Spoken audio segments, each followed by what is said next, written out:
Right, okay. Vamsi respond. Sir Varma garu, ఇప్పుడు Tirupati by elections గురించి KS Prasad garu బ్రహ్మాండంగా వివరించారు. అయితే తిరుపతి బై ఎలక్షన్స్ లో మరి తండ్రి పేరు తెలియని కొడుకు వచ్చాడు, భర్త పేరు తెలియని భార్య వచ్చింది, భార్య పేరు తెలియని భర్త వచ్చాడు. అసలు ఈ ఓటర్ ఐడిలో ఏ పేరు ఉందో తెలియని ఓటర్లు వచ్చారు. వీళ్ళందరూ ఎవరో మరి కేఎస్ ప్రసాద్ గారు చెప్పారు. మీరు గెలిచిన 3 ఎమ్మెల్సీలకు కూడా అలాగే వచ్చారు. నువ్వు పెద్ద మీరు గెలిచిన 3 ఎమ్మెల్సీలకు కూడా అలాగే వచ్చారు. అంటే వయసులో పెద్దోడు గౌరవం ఇస్తున్నప్పుడు తీసుకో. మాట్లాడు. సింగులర్ వాళ్ళకి మిస్టర్ వంశీ, నేను వంశీ గారు మర్యాదిస్తున్నా. తీసుకో, పోసుకో, పోరా ఇలా మాడితే మాత్రం అస్సలు ఊరుకోలేదు. గౌరవనీయులైన కేఎస్ ప్రసాద్ గారు మాట్లాడేటప్పుడు తమరు మాట్లాడొద్దు. మీరు మాట్లాడేటప్పుడు నేను మాట్లాడలేదు. గౌరవనీయులైన కేఎస్ ప్రసాద్ గారు, తండ్రి పేరు తెలియని కొడుకులు వచ్చారు, భర్త పేరు తెలియని భార్యలు వచ్చారు. వాళ్ళందరూ ఎవరండి? కొడాల నాని గారు మాట్లాడినట్టుగా వాళ్ళమ్మ ముగుళ్ళ.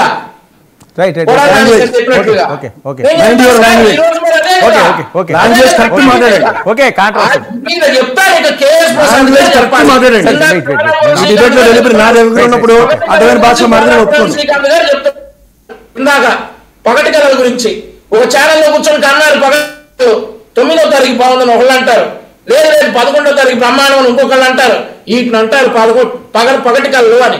ఇంకా పగటి కళ్ళ గురించి చెప్పాలంటే ఇంకో ఛానల్లో కూర్చున్నాడు మీ ముఖ్యమంత్రి అభ్యర్థి జగన్మోహన్ రెడ్డి. వై నాట్ 175 ఉంటున్నాను నేను. ఏంటంటే కాన్ఫిడెన్స్ అంటే ఎందుకు రాకూడదు ఇవి అంటారు పగటి కళ్ళు అని. వీటిని అందరూ పగటి కళ్ళు కాదు. మా నారా లోకేష్ గారు కష్టపడ్డారు, చంద్రబాబు నాయుడు గారు కష్టపడ్డారు, పవన్ కళ్యాణ్ గారు ఆ రోజు పగటి కళ్ళు కనలేదు. మిమ్మల్ని అతపాతాడానికి తొక్కుతామన్నా తొక్కి చూపించాం ఈ రోజు. ఈయన చెప్తా ఉన్నాడు కేఎస్ ప్రసాద్ గారు. ఆ పార్టీ కంట ఇక 21 సీట్లు గెలిస్తే 100% స్ట్రైక్ రేటు వచ్చారు. ఇక అసలు ఆ పార్టీలో కూర్చొని 175 వస్తాయని 11 వచ్చిన వాడు మాట్లాడాలా? ఇక 1 నుంచి 27 పెరిగిన వాళ్ళని 175 నుంచి 11 వచ్చిన వాడు మాట్లాడాలి. ఇక మీరు మాట్లాడాలి.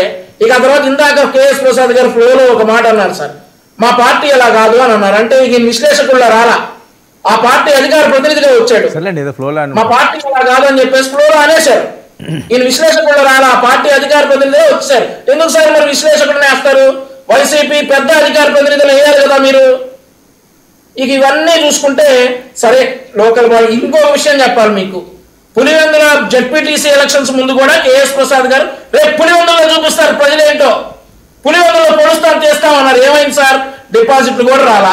ఇప్పుడు మళ్ళీ అంటా ఉన్నారు అప్పుడు లోకల్ బాడీ ఎలక్షన్స్ లో ప్రజలు చూపిస్తారు చూద్దాం అంటున్నారు. సేమ్ సార్ అంతే. కేఎస్ ప్రసాద్ గారు ఏంటంటే చాలా కాన్ఫిడెంట్ గా చెప్తారు. ఆయన చెప్పాలి, ఆయన బాధ్యత అది కాబట్టి. ఆ పార్టీ తరఫున ఆయన చెప్పాల్సిన బాధ్యత అలా ఉంది కాబట్టి ఆయన చెప్తారు, తప్పదు. సో ఈ టాపిక్ ఏంటంటే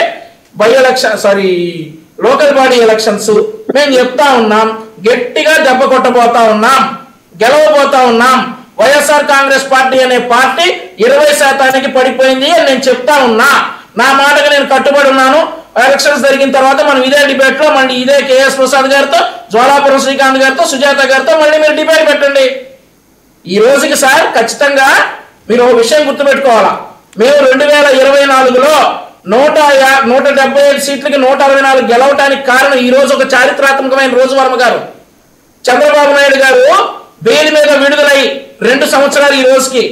ఈ రోజు నాడు సాయంత్రం 4 గంటలకు బయలుదేరితే రాజమండ్రి నుండి ఉండవల్లి రావడానికి దాదాపుగా ఉదయం 7:30 అయింది. ప్రజలు నీరాజనాలు పట్టారు. అవన్నీ చూసుకోవాలా. అలా చేయబట్టి ప్రజా వ్యతిరేక పాలన మీరు చేయబట్టి మీరు ఈ రోజు అక్కడికి వచ్చారు. ఇంకా కూర్చొని పగటి కళ్ళని మీరు అంటా ఉన్నారంటే ఇక అంతకంటే వేరే ఏది లేదు. ఓకే, ఏంటి జగన్మోహన్ రెడ్డి గారిని 14వ తేదీన నవంబర్ 14న హాజరు కావాలని న్యాయస్థానం కోరింది. 13 ఏళ్ల తర్వాత ఆయన మళ్ళీ కోర్టుకు వెళ్తారా లేదా అన్నది చర్చ జరుగుతుంది.